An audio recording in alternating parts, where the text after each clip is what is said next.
वैसे मैं अपने पैनलिस्ट को एक चीज़ बताना चाहूँगा कि आज का दिन भी बड़ा महत्वपूर्ण है, जहाँ एक तरफ कांग्रेस वर्सेस कांग्रेस हो रहा है राजस्थान में, या कांग्रेस वर्सेस कांग्रेस हुआ पंजाब में, या कांग्रेस वर्सेस कांग्रेस हो रहा है कर्नाटक में। आम आदमी पार्टी को राष्ट्रीय दर्जा जो मिला, आज उसका समारोह हुआ। जनसंघ के बाद कोई एक ऐसी पार्टी है जो नॉन रीजनल पार्टी है और जिसे नेशनल पार्टी का स्टेटस मिला है। बाकी तमाम रीजनल पार्टीज थी, रीजनल आइडेंटिटी से जुड़ी हुई थी, जिन्होंने नेशनल पार्टी का स्टेटस एक्वायर किया, जिसे मैं कहता हूँ मर्जर एंड एक्विजिशन से। पर ये जो इस तरीके से ऑर्गेनिक ग्रोथ हुई है वोट बैंक की, आम आदमी पार्टी की, उसको लेकर हुआ। तो आम आदमी के प्रवक्ता जो हमारे साथ जुड़ गए हैं, अमित जी, आपको लगता है कि आपका टैलेंट एक्विजिशन के लिए एक दरवाजा खुल गया राजस्थान में? थोड़ी आवाज ब्रेक हो रही है, दोबारा बोलेंगे? मैं कह रहा हूं कि टैलेंट एक्विजिशन का रास्ता खुल गया राजस्थान में आप लोगों के लिए। ठीक है, देखिए, मैं सबसे पहले तो आपको ये बताना चाहूंगा और हमारे दर्शकों को भी बताना चाहूंगा कि आम आदमी पार्टी के लिए आज का जो दिन है ये बड़ा खुशनुमा है और देश की जनता का हम लोग आभार व्यक्त करेंगे कि बहुत ही कम समय के अंदर आम आदमी पार्टी जो है वो आज एक राष्ट्रीय पार्टी बन चुकी है। अब मैं जो सचिन पायलट जी के बारे में जो बातचीत हो रही है उसके बारे में बताना चाहूंगा कि असल में ये सचिन पायलट जी जो आज बात कर रहे हैं, अभी कुछ दिन पहले मान साहब और केजरीवाल जी की जब जयपुर में रैली हुई तब उन्होंने खुले मन से अपनी रैली के दौरान कहा था कि असल में वसुंधरा राजे जी और गहलोत जी ये दोनों एक ही सिक्के के दो पहलू हैं। ये एक बार तू एक बार मैं, इन दोनों के बीच के अंदर मैं केजरीवाल जी के शब्दों को दोहराना चाहूंगा, इनकी आपस में बहुत जोरदार सेटिंग है। केजरीवाल जी एकदम बड़े साफ स्पष्ट शब्दों में कहा कि इन दोनों की आपस में बड़ी सेटिंग है। गहलोत जी चाहते हैं कि वसुंधरा जी के पर कोई भी आंच ना आए, उनको हर तरह से बचाया जाए, और जब वसुंधरा जी सत्ता के अंदर आती है तो वो ये कोशिश करती है पूरी कि किसी भी तरह से गहलोत साहब को बचाया जाए। तो आज पायलट साहब जो कर रहे हैं वो कोई नई चीज नहीं कर रही है। हम लोग बहुत समय से कहते आए हैं, जनता के सामने मुद्दा रखते आए हैं, आज आए दिन हम लोग ये बात करते आए हैं। अब हम लोग भ्रष्टाचार के मुद्दे पे, जो पायलट साहब जो भ्रष्टाचार का मुद्दा उठा रहे हैं, उस पे हम लोग बिल्कुल भ्रष्टाचार के विरुद्ध जो भी आवाज उठाएगा, ये कट्टर ईमानदार पार्टी केजरीवाल जी की आम आदमी पार्टी उस हर व्यक्ति के साथ है। तो इस मुद्दे पे हम लोग पायलट साहब के साथ में, लेकिन हमें सबसे पहले हमारी जो प्राथमिकता है वो जनता है। आज राजस्थान की जो जनता है वो ठगा हुआ महसूस कर रही है। आज जो राजस्थान की जनता की जो मुख्य मुद्दे हैं उनसे ध्यान भटकाकर इन सब चीजों के अंदर, अरे भाई आप लोगों को लड़ाई लड़नी है तो आप आपसी लड़ाई आपस में बैठ के लड़िए। एक चीज बताइए अमित जी, आप कांग्रेस के साथ मिलके भारतीय जनता पार्टी को हराना चाहेंगे या खुद लड़ना चाहेंगे राजस्थान में अकेले? आप कांग्रेस के साथ मिलके भारतीय जनता पार्टी को हराना चाहेंगे या खुद अकेले लड़ेंगे राजस्थान में? आम आदमी पार्टी का इतिहास आप देख सकते हैं, हम लोगों ने सारी जंग जो है अपने आप लड़ी, अपने बूते पर लड़ी और बहुत शानदार तरीके से लड़ी है। लेकिन ये जो फैसला है ये हमारे आला कमान का फैसला है, तो इस पे मैं अभी कुछ नहीं कहना चाहूंगा। आने वाले समय में ये चीज भी साफ होगी। लेकिन आज जो राजस्थान की स्थिति है वो सेम पंजाब की स्थिति दोहराई जा रही है, जब अमरिंदर साहब सत्ता में थे और किस तरह से चन्नी साहब को बुलाया गया था, बैठाया गया था सत्ता में, और कांग्रेस का क्या हर्ष हुआ था। आज वो ही इतिहास आप कह रहे हैं कि पंजाब राजस्थान पंजाब के रास्ते पे चल रहा है। मैं केजरीवाल की पहले बाइट सुनाता हूं, उसके बाद मैं वापस अपने पैनलिस्ट के पास आऊंगा। कांग्रेस के स्पोक्स पर्सन कुछ कहना चाह रहे हैं, पहले केजरीवाल की बाइट सुनवाता हूं। गजब ही हो गया, अद्भुत, चमत्कार, अकल्पनीय। ऐसे लगता है जैसे कल का ही दिन था। 10 साढ़े 10 साल पहले 26 नवंबर 2012 को हमारी पार्टी बनी। तब तो किसी ने सोचा भी नहीं था कि एक एमएलए भी बन पाएगा। ये भी उम्मीद नहीं थी कि एक एमएलए बनेगा। और आज 10 साढ़े 10 साल के अंदर आम आदमी पार्टी देश की राष्ट्रीय पार्टी बन गई है। 1300 से ज्यादा पार्टियां हैं देश में।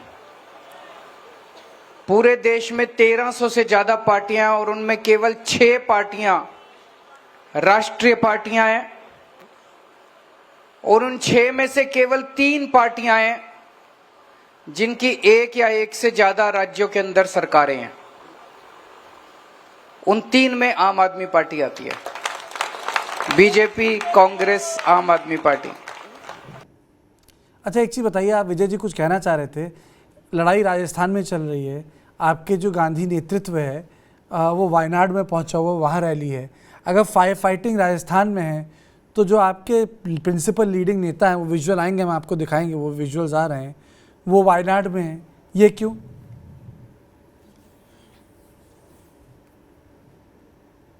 मतलब इतना बड़ा हो रहा है, ये तस्वीरें लाइव हैं, इतना सब कुछ हो रहा है, बताइए।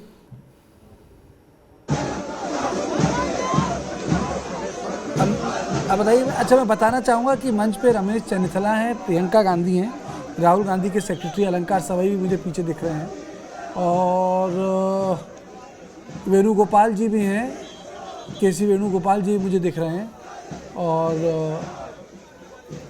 कमाल है, यहाँ रोड शो चल रहा है, वहाँ पार्टी टूट रही है।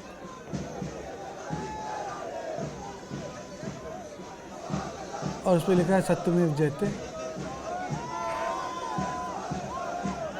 क्योंकि नॉर्थ इंडियन स्टेट्स को गिव अप कर दिया है।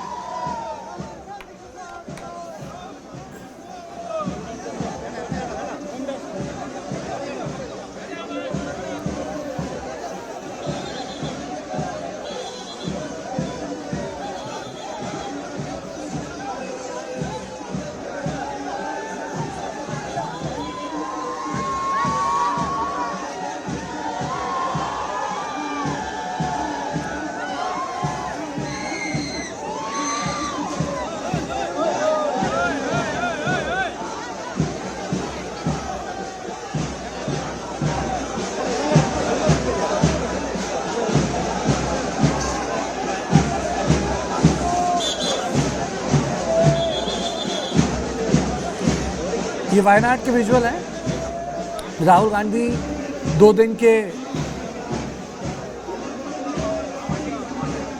दौरे पे हैं वहाँ।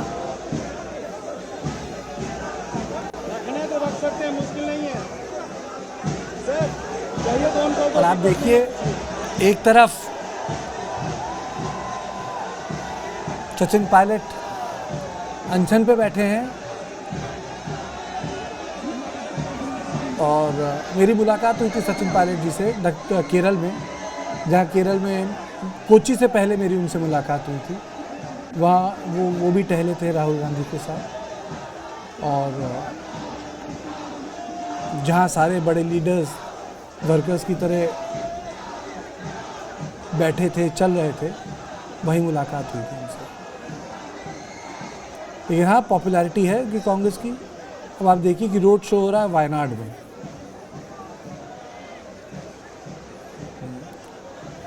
तो राहुल गांधी है वायनाड में, सचिन पायलट है अनशन पे, खरगे साहब हैं राजस्थान के बाहर, और रंधावा जी ने चिट्ठी लिख दी है। सबको अपने अपने काम करने की अनुमति है।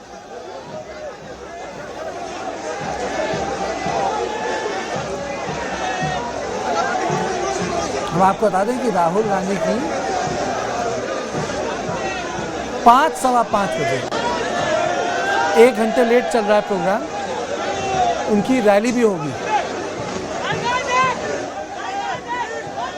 रैली भी होगी।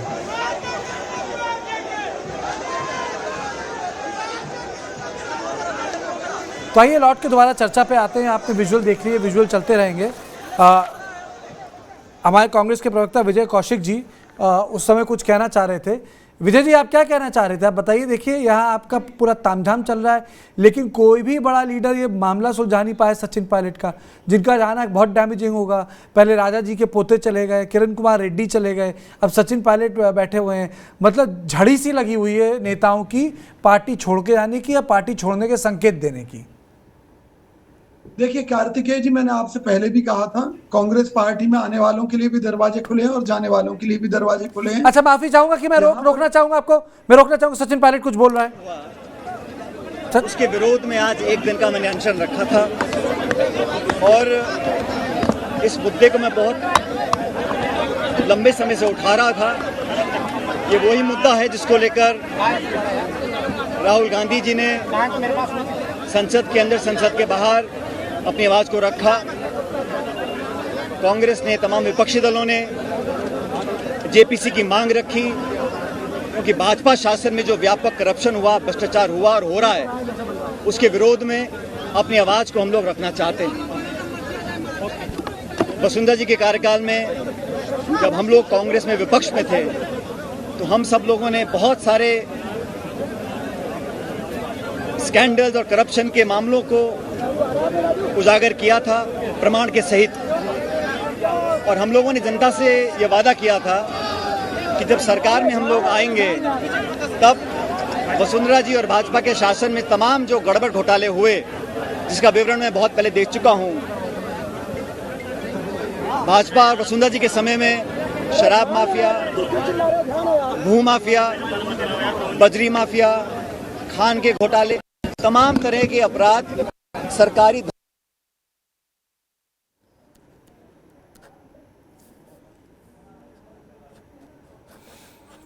लगता है हमारा फ्रेम फ्रीज हो गया। ये रैली चल रही है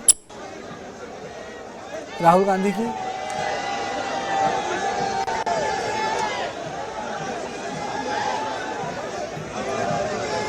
और वहाँ सचिन पायलट बाइट दे रहे हैं। पहले राहुल गांधी का प्रोजेक्शन अकेला होता था, लेकिन 2020 तक आते आते प्रियंका गांधी हर फ्रेम में दिखने लगी है। चलिए वापस लौटते हैं सचिन पायलट की बाइट की तरफ। एक साल से ज़्यादा पहले मैंने प्रदेश की सरकार और आदरणीय मुख्यमंत्री जी को लिखित में कहा था कि उन्होंने और हमने सब ने मिलकर वसुंधरा जी के ऊपर तमाम बहुत सारे आरोप जड़े थे। अब जब चुनाव में 6-7 महीने रह गए हैं, जनता के बीच दोबारा हमको जाना है, इसलिए मैं चाहता था कि इस पर हम कार्रवाई करें। पत्र लिखने के बाद, 2 बार याद दिलाने के बाद भी जब कार्रवाई नहीं हुई तो मैंने कई पत्र लिखे मुख्यमंत्री जी को। आमतौर पर जवाब आ जाता था, लेकिन इन 2 पत्रों का जवाब नहीं आया। तो मैंने आज इसलिए अनशन रखा कि वसुंधरा जी के कार्यकाल में जो तमाम गड़बड़ घोटाले हुए, जिन घोटालों को, भ्रष्टाचार को उजागर करने के लिए हम लोग सड़कों पर उतरे, जेलों में गए, हमने आंदोलन किए, उनको उजागर करने के लिए हम लोगों ने एक प्रतिबद्धता स्थापित करी थी। और अब जब हम सरकार में हैं और 4 साल से ज़्यादा का समय बीत गया, मैं उम्मीद करता था अब तक कार्रवाई होगी, लेकिन कार्रवाई हुई नहीं। इसलिए आज मैंने उस सरकार के करप्शन जो मामले थे उन पर कार्रवाई हो, इसको लेकर आज अनशन रखा है और मैं उम्मीद करता हूं कि कार्रवाई होगी। जहां तक देश में जहां भाजपा की सरकार है, चाहे वो आज कर्नाटक में सरकार हो, सब लोग जानते हैं कि वो 40% की सरकार है, कमीशन की सरकार है, और हम लगातार उनकी आलोचना भी कर रहे हैं। और मुझे पूरा विश्वास है कि जनता हमारे बातों को विश्वास कर भाजपा को वहाँ से बाहर, सत्ता के बाहर कर देगी। जहाँ वो शासन कर रहे हैं वहाँ मैं खुद कई मरतबा गया हूँ भाजपा शासित प्रदेशों में, वहाँ जाके हमने अपनी बात को रखा है। और जब चाहे हिमाचल हो, चाहे उत्तर प्रदेश हो, चाहे गुजरात हो, जहाँ भी हम गए हैं, हमने भाजपा के करप्शंस को, स्कैंडल्स को उजागर करने का काम किया है। और इसी काम को हम लोग राजस्थान में करना चाहते हैं कि जब भाजपा का शासन था तो बहुत करप्शन हुआ था और वसुंधरा जी के जिम्मेदार हैं। उन स्पेसिफिक जो हमने उजागर किए थे मामले, उस पर कार्रवाई हुई नहीं, इसको लेकर आज मैंने अनशन किया था। और मैं उम्मीद करता हूं कि करप्शन के विरुद्ध, भ्रष्टाचार के विरुद्ध जो दीमक की तरह इस देश को खोखला कर रही है, इस इशू को लेकर आज मैंने अनशन किया। और मैं समझता हूं देश भर में हमारी जो मुहिम है कि करप्शन के खिलाफ हम लोग कार्रवाई करें, इसको आज और गति मिलेगी। इस उद्देश्य को लेकर आज मैंने एक अनशन रखा था। बहुत सारे लोगों ने यहाँ पर आकर उसका समर्थन किया, उन सबका मैं आभारी हूँ। पायलट साहब, पार्टी इस अनशन को पार्टी विरोधी गतिविधि बताया गया है। पायलट साहब, राहुल गांधी की भ्रष्टाचार के खिलाफ लड़ाई को क्या कहेंगे? राहुल जी ने, कांग्रेस पार्टी ने पार्लियामेंट के अंदर और पार्लियामेंट के बाहर, और मैं कहता हूँ ना सिर्फ कांग्रेस ने, तमाम विपक्षी पार्टियों ने एकजुटता दिखाई है। किस मुद्दे पर दिखाई है? करप्शन के मुद्दे पर। आर्थिक जो गड़बड़ियाँ हुई हैं और बड़े पैमाने पर हुई हैं, उनके विरुद्ध पूरा विपक्ष एक हुआ है। और हम करप्शन को लेकर बड़े गंभीर हैं, ये बात हम सब जानते हैं। और उसी करप्शन को, इश्यू को लेकर मैंने अपनी बात को रखा था। अगर कोई बात संगठन की होती तो निश्चित रूप से मैं संगठन प्लेटफॉर्म पर करता, लेकिन सरकार से संबंधित मामला था और मैंने आग्रह किया लिखित रूप से, 1 साल से पहले मैंने आग्रह किया था। अब समय जब 6-7 महीने का रह गया है, इसी को लेकर मैंने मांग रखी थी। मैं समझता हूँ करप्शन पर अगर हमारी जीरो टॉलरेंस की पॉलिसी है तो उस पर हमें कार्रवाई करनी चाहिए। करप्शन के खिलाफ पूरा देश है, ना सिर्फ विपक्ष लेकिन तमाम विपक्षी पार्टियां और कांग्रेस और हम सब लोग मिलकर इसके खिलाफ संघर्ष करते रहे। क्यों इसको एंटी पार्टी गतिविधि क्यों बताया है? तो मुझे आज सुबह मुझे जानकारी मिली है, इस विषय पर बात करूंगा।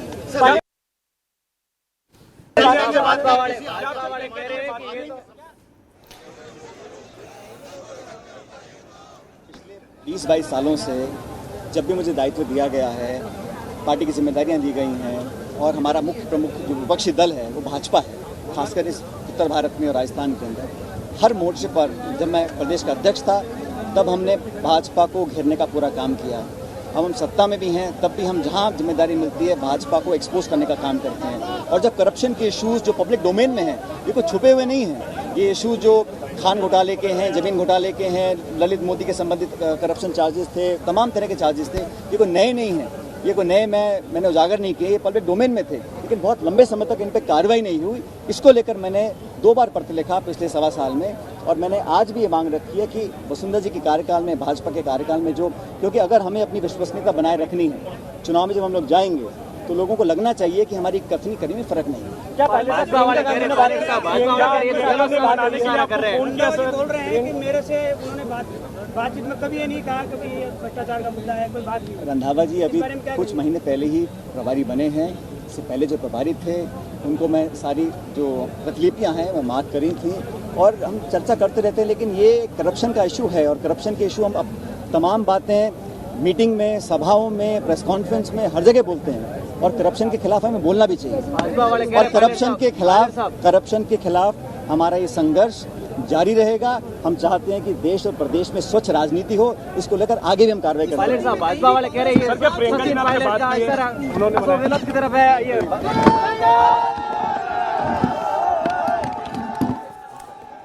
इन्होंने एक बड़ी महत्वपूर्ण चीज़ कह दी है, अनुपम, ये वही कर रहे हैं, ये वही चीज़ें बोल रहे हैं, उसी भाषा का इस्तेमाल कर रहे हैं जो नवजोत सिंह सिद्धू चन्नी के खिलाफ कर रहे थे कि पुराने करप्शन के मामले क्यों नहीं हुए, उन अधिकारियों को क्यों आपने ये पोस्ट दे दी, उन पे आपने एक्शन क्या लिया, और करप्शन के मामले पे उन्होंने चन्नी को डॉक्स पे खड़ा कर दिया था। यही वो ये उन्होंने लगता है घर से सीखा है। नहीं, सही बात है कार्तिकेय जी। और देखिए, लेकिन चाहे सिद्धू हो चाहे रंधावा, इन्होंने अमरिंदर सिंह को तो हटवा लिया। There is a lesson. Amarinder Singh को इन्होंने हटवा लिया पर ये खुद मुख्यमंत्री तो नहीं बन पाए। तो एक थोड़ा सा पेशेंस की कमी नजर आ रही है सचिन पायलट में। और खास तौर से हम सबसे बेहतर सचिन अपने को खुद आजमा चुके हैं, खुद देख चुके हैं कि उनके साथ कितना बहुमत है, उनके साथ कितने विधायक हैं, उनके साथ कितने नंबर्स हैं। लेकिन जाहिर सी बात है कि जैसे वो एक डायनास के साथ एक प्रॉब्लम आती है, सेंस ऑफ एंटाइटलमेंट इतना ज्यादा होता है कि डिस्क्रिप्शन कहीं ना कहीं गड़बड़ा जाता है।